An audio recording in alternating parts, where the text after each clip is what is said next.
Good afternoon, ladies and gentlemen. Welcome back to the Shadow and Sun Show, and welcome back to another Friday AD&D review. This time, just like I said, the Wildeness Survival Guide for Advanced Dungeons & Dragons.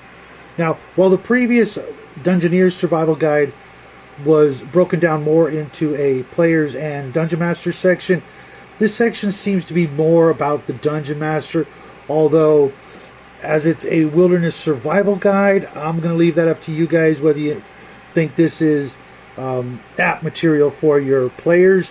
I don't see why they shouldn't be just as familiar with some of the rules and suggestions, let's just say suggestions, on how to survive in the wilderness. This book is chock full of an absolute ton of survival techniques and ideas for your wilderness overland campaigns, whether it's a hex crawl or an old-fashioned, kind of railroady situation. They're going from point A to point B, looking for the quickest, most direct route, or at least the safest route. Everything you need is right here. Let's get stuck in. Right off the bat, what is a survival guide? Blah blah blah. Overview of the wilderness, talking about mountains, plains, seacoast, swamp, and the different elevations and things like that. Of course, there is a new section of non-weapon proficiencies. I believe there's some new ones in here that, from what I remember, and whenever I'm making up a character, I always make sure I go through both books and double check to make sure I've got the skills I want. Although I almost always take some form of wilderness survival, healing, and riding as some of my first choices, unless I'm making up some other kind of character that like a ranger, then he's already got some of that stuff, or a barbarian. But I personally, I'm a huge fan of the non-weapon proficiencies. I think they're just enough to get you going, unlike a lot of other games where they nitpick every single skill, fire building, tracking and all that stuff. For me, a lot of that should all be kind of lumped together and just, ruled upon on a case-by-case basis, depending on the situations. If the tracks are deep, shallow, if they're old, if there's been rain or precipitation or snow, things like that. I let the situation dictate whether or not there's a roll or not. If you're trying to track somebody through the snow, it's pretty damn easy. And my son and I, we actually do a little bit of tracking out here in the desert, just identifying the different types of tracks, whether they be coyote, quail, dog, cat, things like that. Rabbits, obviously, squirrels, which are kind of hard to track, little bastards. But then the next section is dressing for the weather and effects of the environment, which is quite robust. There are a lot of different rules and situations. Then encumbrance and movement. I know a lot of GMs don't want to do the nitpicky stuff, but I really find it brings a lot more realism to the game if you really worry about those things. Not just the encumbrance and movement, but tracking food and supplies, torches, candles, water, oil, all those little things that are consumable and you really need to keep track of, all the way down to bullets and arrows. I'm going to do all of that. I don't want a die roll to tell me I'm out of food or ammo. I'll let you know as a player I brought enough, and at a certain point I'll start halving my rations if necessary, but at the same time I will take complete advantage of any sort of hunting or foraging. Then there's a nice good section on swimming and being in water type situations, whether it's sailing, swimming, rafting, just trying to get across a river. And there's also a nice section on aerial mounts and flying and that sort of thing. Then food and water, food gathering, foraging, like I just mentioned, and hunting and fishing, which I almost forgot. Finding water. The best way to find water, always travel near the rivers. Just wherever you're going, make sure you're using the river, even if it's out of the way. Travel on one side of the river or the other as much as you can, and as soon as you're about to leave that, fill up your skins, your canteens, what have you, and rough it from then on out.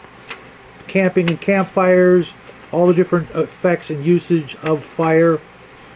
Then medicine and first aid. I think natural healing is so overlooked when it comes to adventuring. If you don't walk out your front door with a first aid kit as an adventurer, you're doing yourselves and the party a disservice. Simple bandages and things like that should be a must-have in everybody's backpack. If we go hiking and what have you, we've got 2 to 3 first aid kits just between my son and I alone. Then a bunch of pages, a couple of pages on visibility and things like that. Then natural hazards from volcanoes, earthquakes and tidal waves, avalanches, rock slides, etc. Quicksand, which, as you all know, back then they didn't quite understand quicksand, and even my son knows how to get out of that stuff now. A little bit of combat in the wilderness, fatigue and exhaustion, dealing with your animal companions and mounts, horses and donkeys and that sort of thing. Then magic in the wilderness, actually quite a few pages of it. Everything from nice usage of your spells to taking care of your magical components and your scrolls and things like that. So many people forget that scrolls are pretty fragile, as are wands. Maybe not so much staves and rods if there's metal involved, but your typical wand can literally snap like a twig if you're not careful. And yikes, wouldn't want to be around there with some DMs who'd love to see that wand of fireballs explode in your backpack or your side pouch or what have you. Just be careful, and if you can, find some ways to reinforce them. There's simple things like wrapping them with wire or cloth or fabric to keep them padded should they drop. As long as your hand's making contact with it, the wand doesn't care if it's dressed up in a rag or something like that to keep it from being damaged. And your protection scrolls, if you're a magic user, spring for the waterproof scroll tube, and don't let your DM try to screw you over how many scrolls you can fit into a tube. If you take your typical magazine and roll it up, that's a couple hundred pages, will easily fit in your typical let's just look at a roll of paper towels, the cardboard tube in there. If you were to double that, and how many pages could you roll up and slide in there? I know the paper back then was not as good, but sometimes it wasn't paper, it was sheepskin or something like that, which, trust me, can roll up quite nicely. The last remaining section is starting from scratch, creating your own wilderness environment, starting from just winging it to the weather, which, to be honest, it's whatever season I want it to be. I'll start the game out usually in the springtime and work my way to the end of the year. But it's up to you. If you want to roll on random weather charts, there's plenty out there. But personally, I have no need for it. I'm in control. If I want it to rain on you guys, it's going to rain on you guys. If I want it to be hot in the desert, it's probably going to be hot in the desert. It might be hot elsewhere as well. It's really up to you and your style on how you want to play the game, run the game. And the last chapter, of course, is a whole bunch of compiled tables taken from throughout the book, and I think some stuff from the Dungeoneer's Survival Guide, and then something we just don't get to see much anymore, free hex paper of various sizes that you can take to your local store and photocopy. You're probably going to miss a couple of parts of the edge, because of the way the book is compiled, but and yet another set of hex paper. Just genius thinking back in the day. The whole do-it-yourself mentality that is so often overlooked. And look, saved within my Wilderness Survival Guide a bunch of leaves that I pressed for using with my leaf punch. Here, I'll give you a real quick look. You see those holes?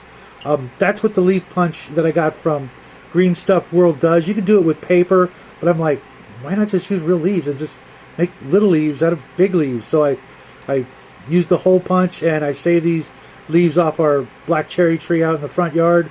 Oop, spoiler, don't dox me, guys.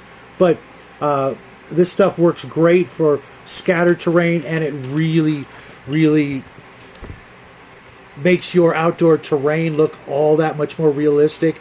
And what better place to put it than the Dungeoneer's Survival Guide from TSR Hobbies, all the way back. Let's check this out and see real quick before I let you guys go when this was put out. Oh, come on. 1986, and I've had this copy, just like most of my books. As soon as they came out and hit the market, I grabbed this bad boy. And mind you, I've been playing D&D in one form or another from 79 on till way past the 90s, still playing AD&D. As a matter of fact, I'm still playing AD&D. I'm in a game tonight with Bloodworth. It's normally our Tuesday game, but we got postponed until Friday. So I'm looking forward to that because my magic user is about to hit, I think, 7th level, get my first 4th level spell. Woohoo! I know. It's kind of nerdy, but I still like AD&D, even though it's not the perfect game. It's the game I know the best, next to Traveler probably. And for me and a lot of people out there, we still like it. There's still people out there playing chess, checkers, dominoes, Monopoly. A game's a game. Let it be what it was. And if you still enjoy it, I'm not going to give you a hard time for playing tic-tac-toe or hangman or any game out there, unless it's made by some people who don't like us old guys, and that's a topic for another time. But check it out. If you don't already have it, find yourself a copy. They're available on drive-through as a reprint, or you can go scour eBay. But mind you, right now the prices are going to be high. You might want to wait until after Valentine's Day. And for more great tips on games and eBay, check back in here regularly or as often as you can. We appreciate it. We love you guys. Until next time, have a great day and a better weekend, and happy holidays.